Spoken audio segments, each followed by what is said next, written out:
सबसे पहले आप सभी को मेरा प्यार भरा नमस्कार। जैसा कि आप लोगों को पता ही है, मेरा नाम है सुमन और मैं हूं आपकी टीचर और आपकी करियर सलाहकार। प्यारे बच्चों, जो भी बच्चे इस साल 4 वर्षीय बीएड के लिए एनसीईटी एग्ज़ाम देने जा रहे हैं, जिसे कि हम नेशनल कॉमन एंट्रेंस टेस्ट के नाम से जानते हैं, वो बच्चे बहुत ही दुखी है, स्पेशली इस चीज़ को लेके कि मैम इसमें जो एग्ज़ाम पैटर्न है उसमें टीचिंग एप्टीट्यूड 20 नंबर का आएगा। तो हमने तो 12वीं पास की है और हमें तो पता ही नहीं है कि टीचिंग एप्टीट्यूड में बेसिकली आता क्या है और उसमें किस प्रकार के क्वेश्चन पूछे जाते हैं। तो अगर आप भी 2024 में एनसीईटी एग्ज़ाम देने वाले हैं तो आज का वीडियो होने वाला है आपके लिए। आज के वीडियो में मैं आप लोगों को बताने वाली हूँ उसका पूरा सिलेबस कि क्या क्या आपने पढ़ना है और इसकी जानकारी डिटेल में कि किस प्रकार के क्वेश्चन इसमें पूछे जाते हैं। ठीक है, तो बाकी चैनल पे नए हैं तो सब्सक्राइब कर ही लीजिएगा और जुड़े रहिए वीडियो में शुरू से लेकर अंत तक। बाकी किसी को कोई करियर हेल्प चाहिए तो मेरी टीम को कनेक्ट कर सकते हैं। 299 रुपीज़ पे करके डायरेक्टली मुझसे कोई भी करियर हेल्प ले सकते हैं। बाकी फ्री में तो जो वीडियो आ ही रहे हैं उनको देखते रहिए, लाइक शेयर देते रहिए और चैनल को सब्सक्राइब करके जरूर जाइएगा। तो चलिए स्टार्ट करते हैं अपना आज का वीडियो। जान लेते हैं टीचिंग एप्टीट्यूड के सिलेबस और एग्जाम पैटर्न को। तो प्यारे बच्चों, सबसे पहले तो मैं ये बताना चाहूँगी कि एनसीईटी के फॉर्म अभी तक नहीं आए हैं। इसके फॉर्म आएंगे आपके मई और जून में। ठीक है, तो जब ये फॉर्म आएंगे तभी आप इसमें अप्लाई कर सकते हैं। फिलहाल के लिए आप रणनीति समझिए कि आपने टीचिंग एप्टीट्यूड में पढ़ना क्या है। तो सबसे पहले तो देखो, जो टीचिंग एप्टीट्यूड का जो पेपर आएगा ना, वो आएगा 20 नंबर के। 2023 का जो उनका नोटिफिकेशन था उसमें यही लिखा था कि पूरे 160 क्वेश्चन आपके पास आएंगे और प्रत्येक प्रश्न जो होगा वो 4 नंबर का होगा और अगर आपने कोई गलत प्रश्न उत्तर दिया है तो माइनस उसमें मार्किंग कर दी जाएगी। तो अभी हम बात कर रहे हैं टीचिंग एप्टीट्यूड की। तो देखिए, टीचिंग एप्टीट्यूड 20 मार्क्स का है बच्चों और इसे समझिए ये बेसिकली होता क्या है। टीचिंग एप्टीट्यूड में उस प्रकार के क्वेश्चंस आते हैं कि जिससे ये पता चलता है कि एक टीचर की मानसिकता कैसी होनी चाहिए बच्चे की प्रॉब्लम को सॉल्व करते समय, और दूसरा कि एक जो बच्चा होता है जो कक्षा 6 से लेकर 8 का या 9 से लेकर 10 का या 11 से लेकर 12 का, उसका जो बिहेवियर होता है और जो उसकी मानसिकता होती है वो कैसी होती है किसी सिचुएशन को लेके। तो उससे संबंधित क्वेश्चन जो है वो टीचिंग एप्टीट्यूड में आते हैं। यानी इसके अतिरिक्त जो टीचिंग में जो भी अपडेटेड हो रहा है, जैसे कि आपको पता है हमारी न्यू एजुकेशन पॉलिसी 2020 आई थी, उससे रिलेटेड क्वेश्चन आ जाएंगे, या जैसे हमारा RTE एक्ट है, जैसे कि हम राइट टू एजुकेशन एक्ट बोलते हैं, उसके अंतर्गत क्या कहा गया है उससे संबंधित क्वेश्चन आएंगे। और कुछ रिलेटिव क्वेश्चन आ जाएंगे, जैसे कि मान लीजिए कि आप सोशल साइंस के टीचर हैं तो आपको अगर बच्चों को क्लास में ग्लोब को समझाना है या पृथ्वी और सूर्य की दूरी को समझाना है तो आपको किस तरीके से समझाएंगे, क्या आप ब्लैक बोर्ड में चित्र बनाएंगे, तो इस प्रकार के क्वेश्चंस वो पूछे जाते हैं। तो सबसे पहले तो देखो हम समझेंगे इसमें कि टीचिंग एप्टीट्यूड में, जैसे कि मैंने आपको पहला उदाहरण दिया कि बिहेवियर बेस्ड क्वेश्चंस इसमें आते हैं। कि तो उदाहरण के लिए समझ लीजिए कि आप कक्षा 6 से लेकर 8 के टीचर हैं या कक्षा 1 से लेकर 5 के टीचर हैं और आपका बच्चा क्लास में होमवर्क करके नहीं आया। ठीक है, ये क्वेश्चन आया आपके पास, तो आपका बच्चा होमवर्क करके नहीं आया तो पहला आंसर होगा कि आप क्या करेंगे। पहला आंसर है कि आप उसे प्रिंसिपल के पास ले जाएंगे। दूसरा कि आप उसकी कॉपी में नोट लिखेंगे, उसके पेरेंट्स को बताएंगे। तीसरा कि आप उसे क्लास से बाहर कर देंगे, जैसे कि हमारे टीचर पुराने ज़माने में करते थे। और चौथा और सबसे लास्ट ऑप्शन होगा कि आप बच्चे से बात करेंगे, उसको जानने की कोशिश करेंगे कि उसने होमवर्क क्यों नहीं किया और उसकी प्रॉब्लम को सॉल्व करने की कोशिश करेंगे। तो बताओ कौन सा ऑप्शन सही है एज ए टीचर। अच्छा, आप बताइए कौन सा ऑप्शन सही है एज ए टीचिंग एप्टीट्यूड के हिसाब से। तो वही ऑप्शन तो चौथा ही सही होगा ना। अब वो जमाना गया कि आप बच्चों को पीट रहे हो, क्लास से बाहर कर रहे हो, स्कूल में उनकी कॉपी में नोट लिख रहे हो और पेरेंट्स को बता रहे हो या प्रिंसिपल के पास ले जा रहे हो। आपको करना पड़ेगा एज ए टीचर बच्चे की हेल्प और उसका बनना पड़ेगा मेंटर और गाइड और उससे जानने की कोशिश करेंगे कि भाई उसने होमवर्क क्यों नहीं किया, है ना। तो वो ऑप्शन आपका सही माना जाएगा। तो ये है आपके बच्चों टीचिंग एप्टीट्यूड से रिलेटेड क्वेश्चन। उसी प्रकार से अब थोड़ा लेवल बढ़ता है इसमें धीरे धीरे कि मान लीजिए कि वो क्वेश्चन पूछ लेंगे आपसे NEP 2020 से।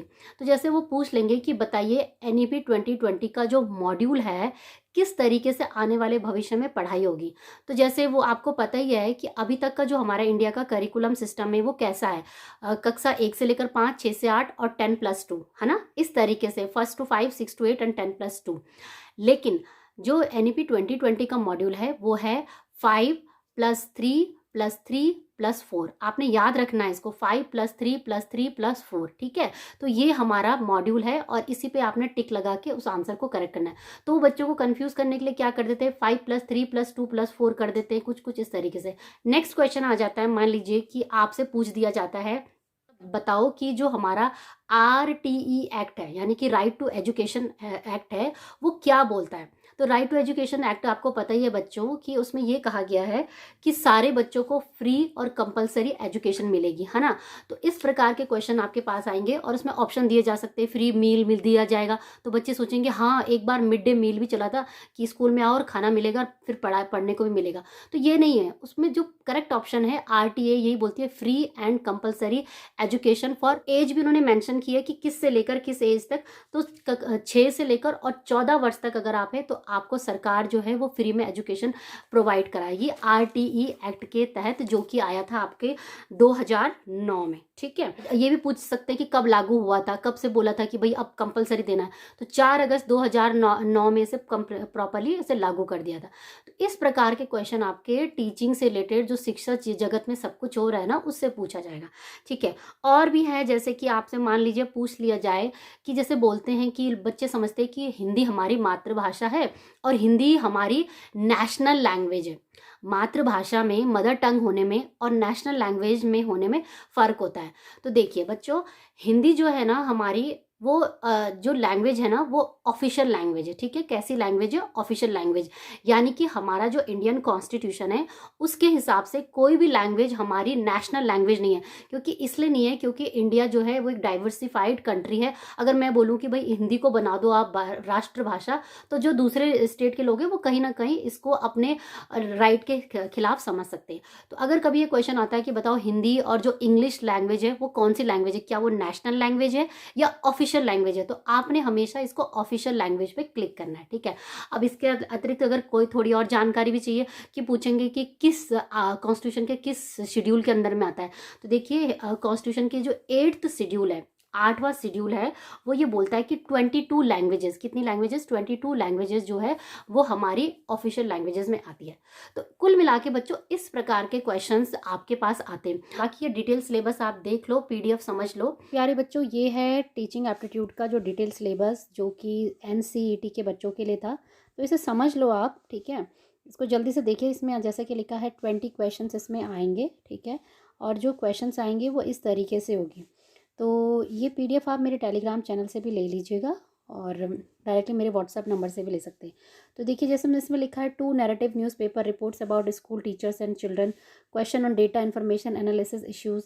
तो कुछ मतलब डेटा वगैरह दिया रहेगा आपके पास और उसको आपने एनालिसिस करके उसमें आंसर्स आपको टिक करने होते हैं। ठीक है, तो gender, school access, teacher work, scores, इस तरीके के क्वेश्चन होंगे।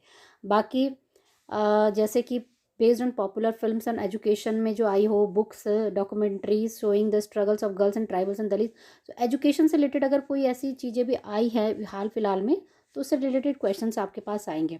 बाकी साइंस से related observation and natural phenomena, famous Indian scientist and women scientist, current information Covid से रिलेटेड आ जाएगी, technology programmes and science, mathematics से ही रिलेटेड। तो मतलब कुल मिला के इन्होंने टीचिंग एप्टीट्यूड को मिक्स करना है आपके सब्जेक्ट से रिलेटेड।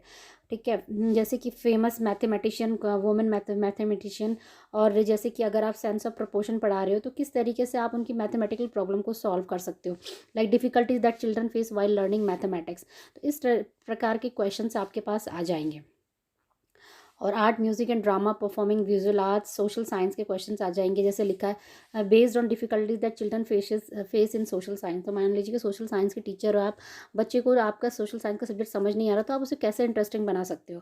तो भाई सीधे सीधे लेक्चर देने से अच्छा तो ये है कि कुछ वीडियो क्लिपिंग दिखा दो, कुछ पिक्चर्स दिखा दो, कुछ बाहर जैसे कि कुछ एक्टिविटी उनको दे दो, तो उस बेसिस पे आप उनको सिखा सकते हैं। बाकी टीचर्स इन हिस्ट्री जैसे Buddha, Jain, construction of teachers in Upanishad, nobles वगैरह, और लैंग्वेज एंड लिटरेचर में आप ये सब आपके 6 to 12 का जो भी आपकी नोवेल्स एंड स्टोरीज थी ना, पोएम्स जो कि इंग्लिश में आपके पास थी, वो आपने पढ़नी है। ठीक है, ये आपका सिलेबस है शॉर्ट में। बाकी आधार पे आपने तैयारी करनी है और टीचिंग एप्टीट्यूड का जो मैंने बताया उसको भी आपने इन दोनों को मिक्स करके पूरी तैयारी करनी है। तो बस प्यारे बच्चों, यही था आज का वीडियो टीचिंग एप्टीट्यूड के जो भी डाउट्स को लेके, और आई थिंक कि मैंने पूरे डाउट्स आप लोगों के क्लियर कर दिए हैं। बाकी एनसीईटी के 2024 के एंट्रेंस एग्जाम की तैयारी के लिए आप चैनल को सब्सक्राइब कर सकते हैं। मैं बहुत सारे वीडियो आप लोगों के लिए लेके आऊँगी। और बाकी अगर किसी को कोई करियर हेल्प चाहिए तो 299 रुपीज़ पे कर सकते हैं। बाकी फ्री में तो आपको वीडियो लगातार मिल ही रहे, उनको लाइक करते रहिए, सब्सक्राइब करते रहिए चैनल को, और बच्चों तक भी पहुँचाते रहिए। तो बस बच्चों, वीडियो को देखने के लिए बहुत बहुत धन्यवाद। मिलेंगे मेरे कुछ नए अच्छे इंटरेस्टिंग वीडियो के साथ, तब तक के लिए जय हिंद, जय भारत। धन्यवाद। सत्यमेव जयते। धन्यवाद। जय हिंद।